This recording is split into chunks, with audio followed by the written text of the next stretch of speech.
Hello, you Granada enjoyers. So today is gonna be the first video in our three-part series of our ultimate tutorial guide for Granada in the early game. So in the first part, it's just gonna be like the setup and the general um, starting setup we go for the estates and everything. And I'll also explain what I plan on doing for the first 10 years of the game. So. Generally, what I see people do as Granada is they will attack Tlemcen and try and build up their power base in the Maghreb. And then later on they go back and attack Castile uh, much later on. I don't think that's a really good strategy simply because the Iberian wedding can happen past 1450. It's in the game codes that the event cannot happen before that, only after that.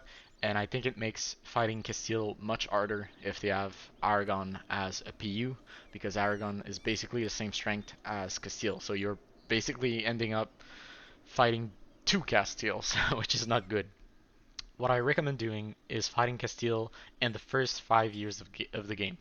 Now you might ask yourself, well, how am I supposed to do that as tiny Granada here with 6k troops against Castile like 30k stacks and they often have allies?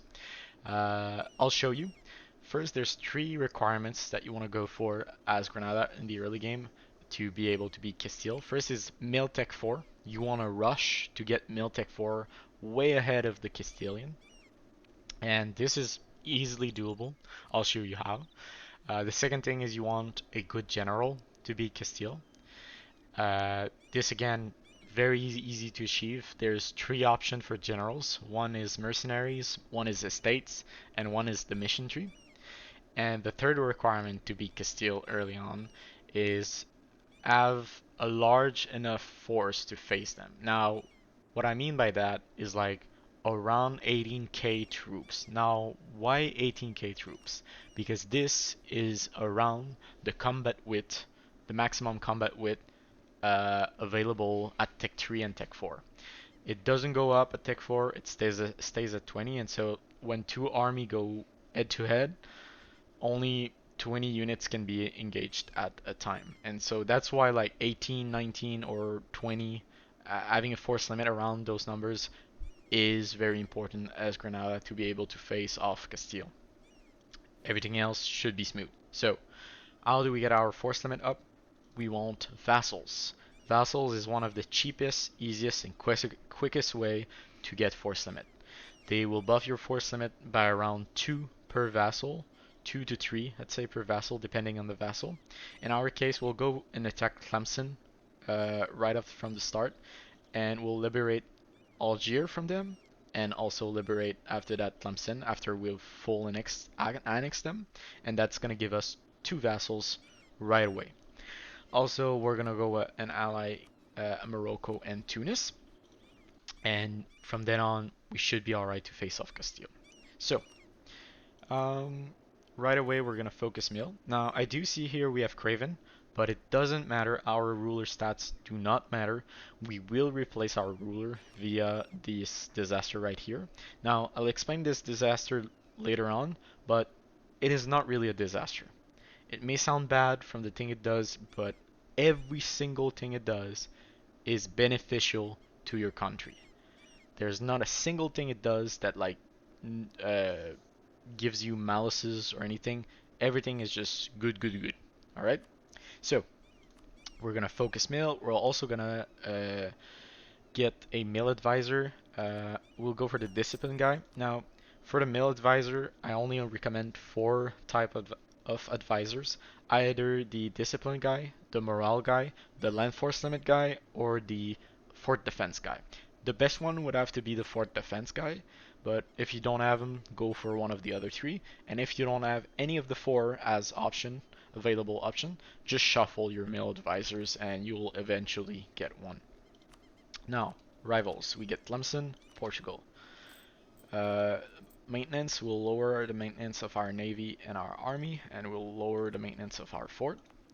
We'll go in the state of Upper Andalusia, and we'll select a local organization. We'll select Shadili.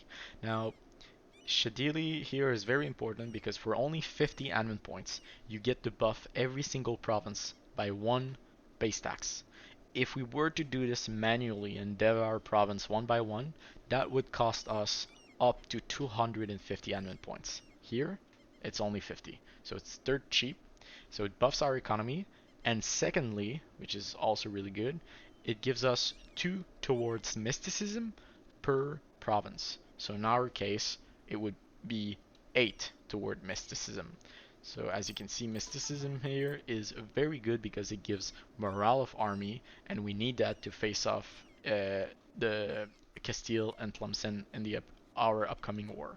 We don't want to select a government interaction here. We want to leave that open.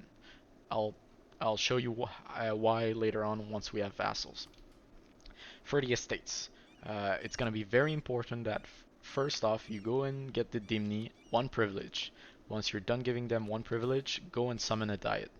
Every single time it is guaranteed that the bottom diet is going to be a mission for the Dimni, and it will tell you if you grant them 3 privileges, it will buff their loyalty by 20. Now you want to select that, take a second privilege, and then set it aside. You do not want to complete this diet mission. Why do you want to keep it aside and not complete it just yet? It's because we will need the Demi buff for teching up to Tech 4. Now, teching up to Tech 4 usually costs around 600 mil points, but we want to lower that to get it faster than Castile. So what we'll do is the Demi over 60% loyalty and 60% influence, they give an amazing bonus of minus 10% cost reduction. So what we'll do is we'll wait until we're at 540 mil points, then we'll complete the mission. Then it's going to guarantee us that they're over 60% loyalty, and then it's going to give us the bonuses if we give them enough privileges to get them also as well above 60% influence. So that's the first strategy to get as much mill point as possible. For the Olemas, we're going to go for the admin point, the minus 0.1 mysticism. We're going to go for oversight of the Olemas. We're going to go ahead and invite a scholar for free. We're going to select the aggressive expansion scholar. For the Emir, we're going to go for the mill point, right of council, supremacy over the crown, and the general. For the merchant, we're going to go patronage of the arts, free enterprise, and the admiral. We're going to sell titles and seize land. We will do all the decisions from the estates. We'll see what kind of general we got. Pretty okay. He's not too good though. I hope we'll get a better one later on. For our navy though, we got a really good admiral, so that's good. We're gonna set aside 5 light ships. With the main navy we got, we're gonna send them to Jabal Tariq, same with our army. We're gonna go ahead and recruit a free company and get 3 galleys built in the other provinces. Now, for alliances, sometime Morocco or Tunis will have rivaled each other, but always prioritize Morocco. Morocco is important because you need them for your missions. You don't really need Tunis for your missions. But in our case, they haven't rivaled each other, so we can go ahead and ally both of them. We will wait a bit because right now they're not willing to ally us. But yeah, I think that's pretty much it. Oh, we're also going to set hostile trading policies right here in the trading window. And if we wait a day, Tunis wants to ally us. Perfect. We'll go ahead and build a spy network with Tlemcen. And I think that's it. I think we're all set and done. Once we have the free company recruited, Morocco should switch to willing to ally us. That's perfect.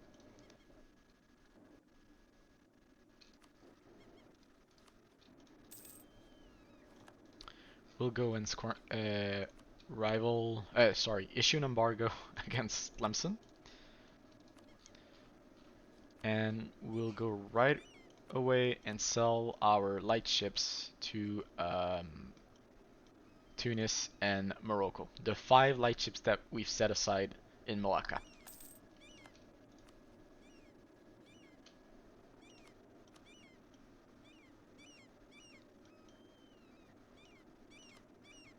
So you usually can do this for about 110 ducats for only light ships, 5 light ships, which is awesome.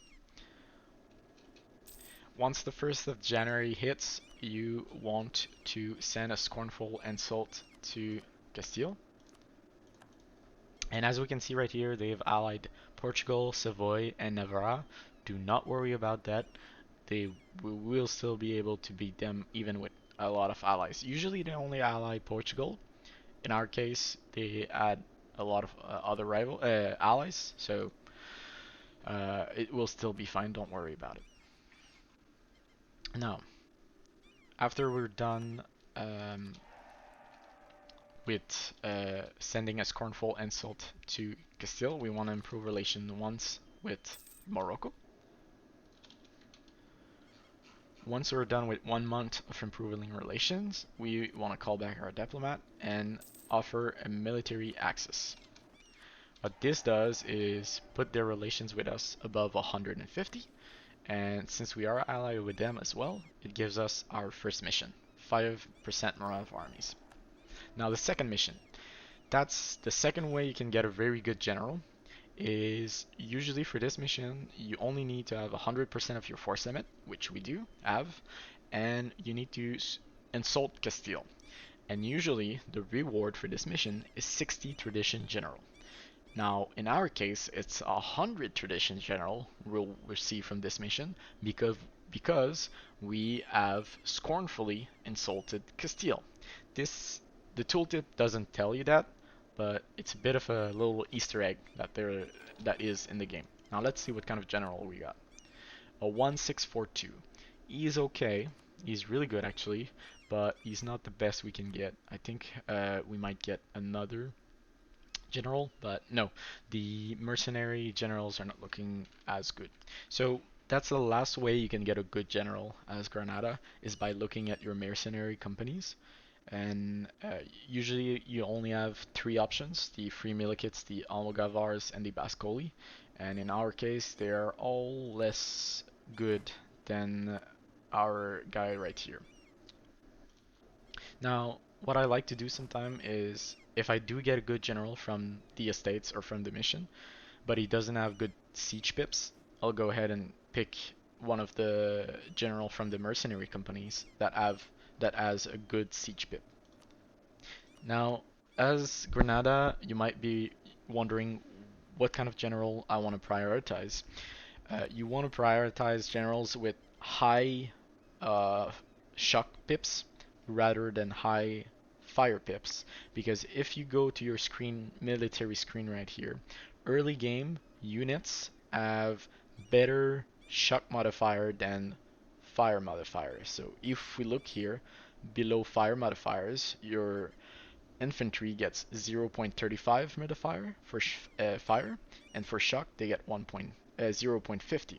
So shock is better for your infantry, and same for your military. Look at that. Your cavalry gets 0 modifier for fire, whereas they get 1 for shock. So that's why it's shock is way more valuable early on.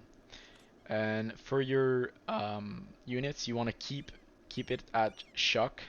So right now we have the Muslim archer selected. We want to keep it that way. We don't want to have the morale focus. Same thing with our cavalry. We have the charge cavalry. That is awesome. So now we just keep going. We will curry favor with Morocco. Once you hit around 10 spy network in Tlemcen, you want to recruit another mercenary company, and you want to maintain your troops.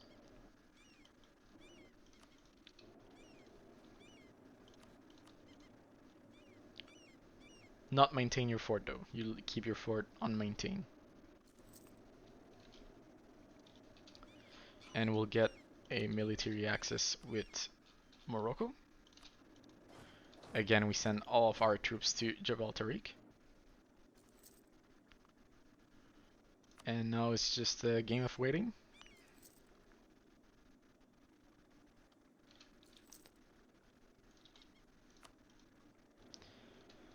Now, once you're close to 20, you want to get a fleet basing rights with Morocco, because we are gonna transport our troops to Tetouan. And I think that's gonna be it for the first episode. Basically, we've set up our country for a war with Tlemcen. We will go in the next episode and make that war happen. And yeah, I guess I'll see you guys right there. So thanks for watching. And if you have any question, you can ask them down below in the comment section. Thank you. Bye bye.